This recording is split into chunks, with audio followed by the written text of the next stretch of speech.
Bonjour, bonjour. Nous allons parler des chakras.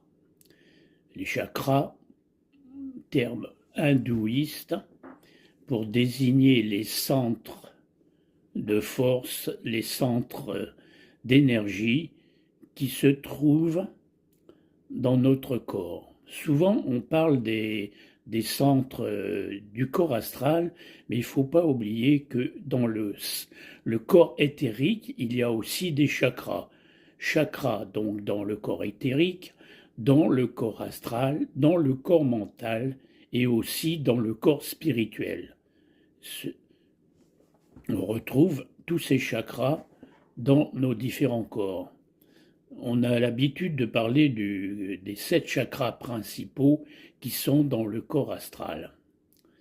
Alors, on nous dit que l'on peut éveiller ces chakras avec des stages de 48 heures en mettant des cristaux sur chaque chakra qui vont l'éveiller et le faire tourner.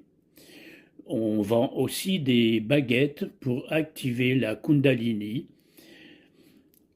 On vend également d'autres pratiques de sons, de pratiques spirituelles plus ou moins douteuses pour éveiller soi-disant ces chakras. Faisons agir notre discernement à travers ces inepties et ces imbécilités.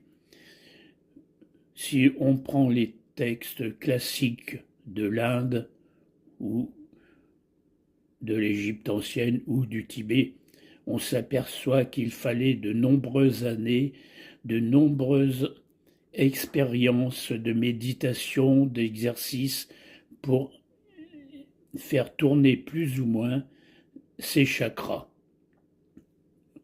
Petit aparté, lorsque nous regardons de l'intérieur, le courant d'un chakra qui commence à être éveillé doit tourner de l'oreille gauche vers l'oreille droite, sens des aiguilles d'une montre, et non le contraire. Donc pour revenir à ces stages de 48 heures, si vraiment c'était une vérité absolue, il y aurait actuellement sur Terre bon nombre de gens qui seraient éveillés dans la spiritualité et qui seraient absolument en phase de développement de